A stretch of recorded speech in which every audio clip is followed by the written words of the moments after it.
Ha? Ano Ilang po? taon na po kayo? Ilang taon na po kayo? 48. Okay. Ikaw? Or, Tanda ko lang ko sa'yo ng 4 taon. may asawa ka Ilan po yung anak dati? mo? 4. Sim- 4. Sa akin 3. Paano po tayo asawa mo? Sa ano, pinalit ako kay San Pedro. Ano daw? Ano ba yan? Binalita niya daw kay San Pedro eh. Sa langit. Ay, namatay na po. Ikaw, sa asawa mo? Ay, isinauli ko sa tatay niya. Bakit? Grabe yung mga sagot na yan. Sinauli sa nanay niya. Tapos kinuha ni San Pedro. No. Parang magulo, no? Sinauli ko sa tatay niya kasi gero. Ang hirap bumuhay ng taong lasinggero kasi. Ilang years ka ng ano, hiwalay? Bali, ikaw po'y bumubuhay pala, ma'am, no? 6 years po. Tapos, hindi na nagkajiwa ulit. Hindi, nag-focus lang ako sa mga anak ko. Masakit kasi lahat ng anak ko. May balak pa mag-asawa ulit.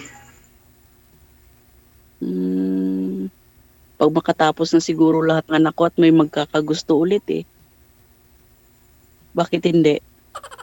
Kailan pa matatapos yun?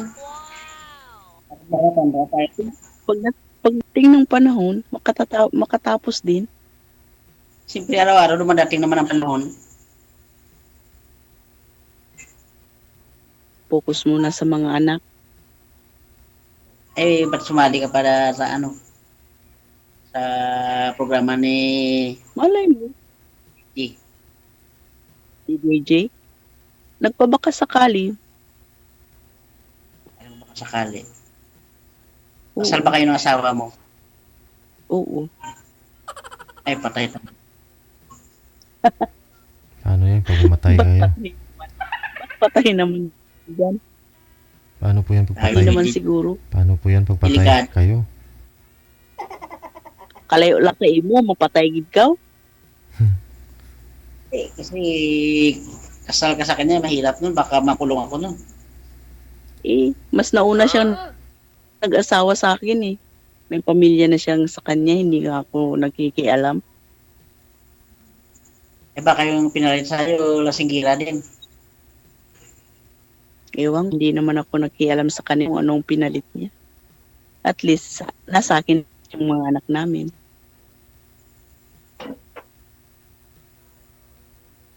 Kaya mo ba magmahal hanggang ano? Hanggang dulo? Kung magkakaintindihan man lang, bakit hindi naman? Bagay. Hindi na ako marunong magsalita. Isipin mo para kabalo ka mag-istorya. Ha? Ilunggo ka, sir? Ilunggo ka? Oo. Kapis. Di ba ang kapis, sir, ilunggo ang mga tao dyan? O Ilonggo. Oo. Saan ka sa Mindanao? North Cotabato po. Wala yan. Hindi mo alam? Hindi ko nga Ilang taon rin na alam mga- yung lugar. Ako, 24, 22, 14, at saka 12. Mga malalaki na pala. Pwede na. Pwede na mag-asawa ulit. Depende. Pwede Lipad kaya uyab ako. lang siya, hindi lang asawa, nay. Hindi. Matanda tayo, kailangan natin mag-hanap ng asawa kasi dapat may partner tayo sa buhay natin, di ba? Ikaw, sir, ilang taon ng mga 17, 15, saka 11. ano trabaho mo, sir? Sika, ng tricycle. Parang tinatawag ka na ng asawa mo dyan, sir, ah. Anak ko yun. Kasi sabi ko, Ay, 11, ay sabi, si daw siya. akala ko kung asawa yung tumawag sa'yo. Yung wala kong asawa, patay na nga eh. Malay mo, may pangalawa na. Wala pa, hindi pa ako nawala ng malay. Ah, Tagal na rin hindi nakahanap kasi busy sa biyahe. uy. Dalaga. Basta mga driver, sir, sweet lover yan. Sa iba siguro, Totoo ba yan, sir? Totoo yan, sir? Basta Hindi ko driver, alam. sweet lover. Ah. Yan kasi ang sabi nila sa driver daw, sweet lover daw yan. Ganun ba? Hindi, pag nakita tayo, di sweet na sweet ako sa'yo, baka lang gamin ka niyan. Hindi naman. Siguro ang layo mo, sir. Hindi mo nga alam kung saan ng North Cotabato. Pag Paanong magtayo? malayo, malapit pa rin yan kung naging tayo talagang pinadaanan, di ba? Depende. Panahon.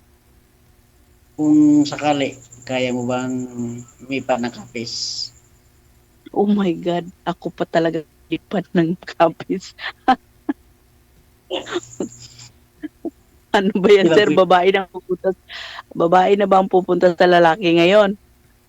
Ay, hindi ko na maiwanan yung at saka yung mga anak ko.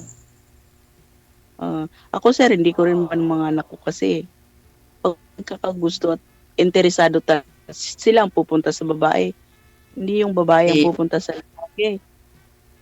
Delikado ako dyan kasi kasal kayo ng asawa, baka itakin ako nun. Oh my.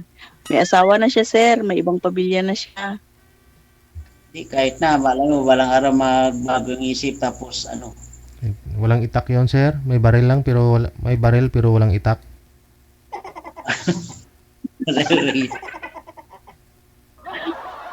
May baril siya, pero ay DJ, may baril siya, pero ano, pero Wala. yung iba ang putok.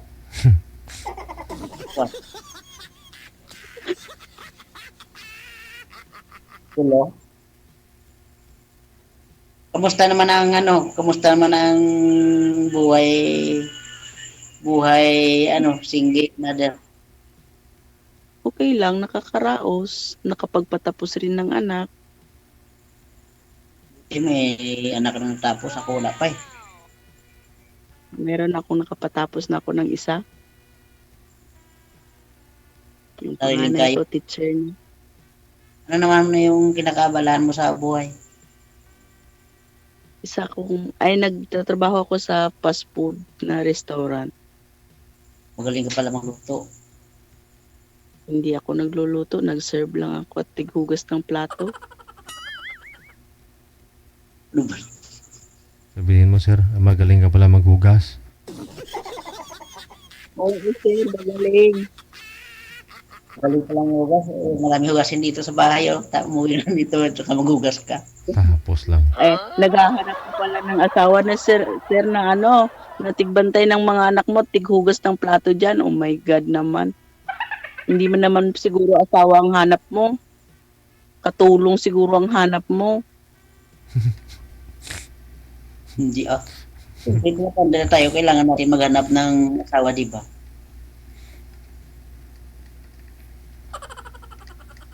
Parang malungkot eh.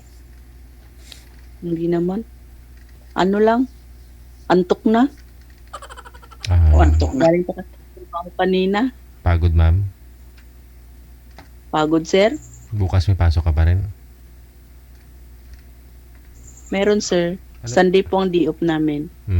Ano, fast food? Ano yun, mga Jollibee? Ano po yung pinapasukan mo? Hindi, sir. Yung may short order at saka pizza. pizza. At saka short order, sir. May physical store kayo o sa online? I mean, nag-online kayo? Hindi, sir. Ano talaga? Physical store talaga, sir. Mm.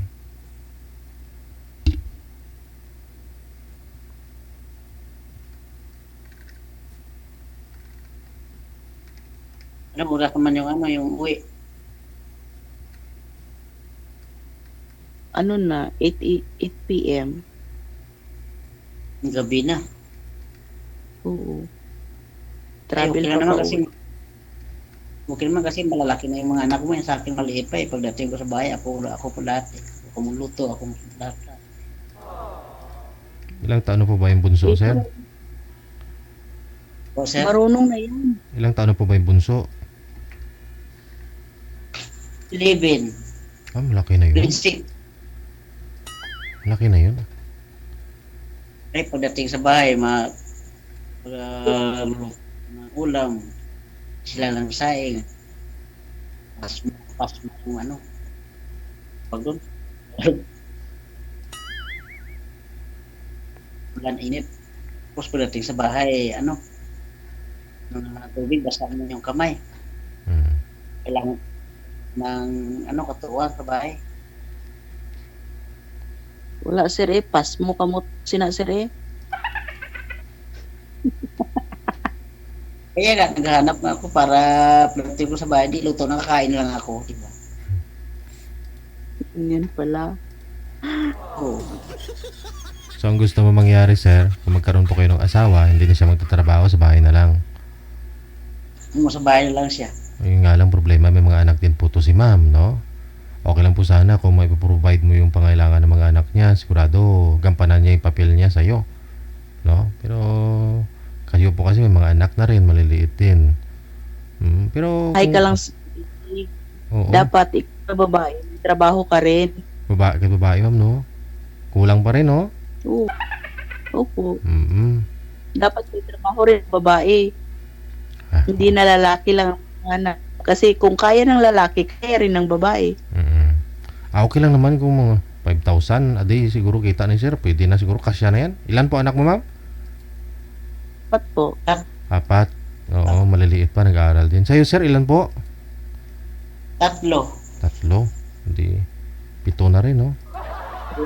Pito na, sir. Parte nakdamo na, sir. Ano niya lang Hanggang na hindi mo kakayanin. Oo, tipid-tipid eh. mag-ubaan pag iya tricycle, sir. Wala na. Oo. Okay, pero pag ganitong December naman, di ba, malakas naman, sir, yung kitaan. Lakas naman. Pag may pasok, pag walang pasok, yun, medyo matumal. Pa tsamba-tsamba kumbaga. Wala ka naman na po yatang binabayarang boundary sa inyo po yon. Opo, sir. Oo, pwede na yun. Oo. Dari. Pero dapat, sir, dalawa kayo ang may trabaho. Hindi na iyang ang may trabaho. Mahirap kasi mag-aaral lang sa isa. Tama, oo. Medyo mahirap. Oo, kasi kung gustuin mo talaga na gampanan ng girl, ni madam yung papel niya sa'yo, o kung magtrabaho pa siya, pagod na rin, oo. Ano kami nagawa ng business sa sari store, di ba? Marami rin sumubok niyan, sir, no? Pero yung iba, mas pinili na lang nila mag-i-employ kaysa sa mag-business. Kung kikitain nila doon, kikitain din nila magtrabaho. Depende na lang talaga, no? Kung depende sa lugar, siguro baka papatok naman. Grocery. Nasa pabahay. Marami pong mga sumasali dito eh. Marami pong mga sumasali dito, lalo yung mga nasa abroad. Galing abroad na may konting ipon, business nila sa Pilipinas, hanggang 2 months, 3 months lang, wala na natira yung laman ng tindahan, bumalik na naman ng abroad. Sino ngayon nagkwento nung nakaraan na grocery sila, tinda ng bigas, 1 kilo, piso lang naman tubo doon eh. Oh, pero inuutang pa. Hindi pa nabibayaran. Tagal ko bayaran. May dapat Hindi mo ano tayo, hirap yun. maglalakot. Di kaya mag-ano ng mga limango, di ba? Pero Kami limango dito. nasubukan mo na yan, sir. Limango? Maglalako. Tapos tinda ng isda? Oo, nasubukan ko na yan. Ba't tumigil ka? Eh, kasi yung mga ano ko ngayon, at sundo ko sa school kaya nung masada na lang. Pag walang pasok, closing yung klase, yun, naglalako ng mga isda. Pwede yun. Pag magkasama na kayo ni ma'am, siya ay maglalako, ikaw pumasada eh. Para double income eh. Hindi ako pupunta dyan, sir, sa lugar niya, sir. Ay akong iwan ang trabaho ko dito, sir. Hindi lang kasi fast food restaurant ang tinatrabahuan ko. Ano pa? Nagtatrabaho ako sa barangay. Sayang din. Ano po kayo, ma'am? Kagawad, BSW, chairman? Health worker po. Health worker. Health worker po. Laki ding sahod sa inyo ha, 'di ba? Mas malaki pa yata kasi sa mga konsilo kagawad, 'di ba? Maliit lang, sir. Tamang-tama lang may panggasto sa pang-araw-araw. Oo. Yadi pa. Gani, sir. Matagal na rin kasi ako sa trabaho ko na yan, sir. Parang sideline ko na lang yung trabaho sa restaurant, sir. Pag wala ko duty sa center.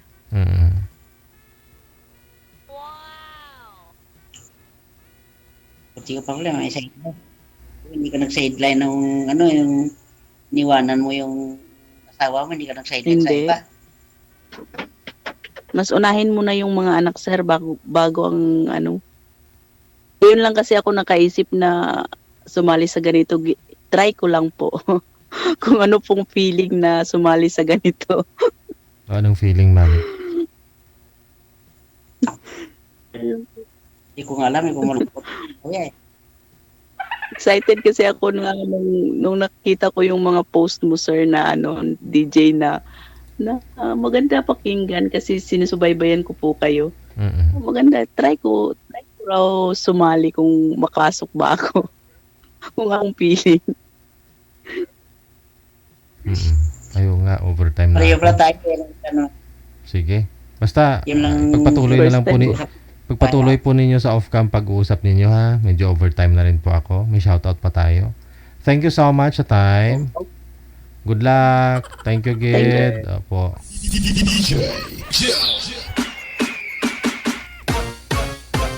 Buti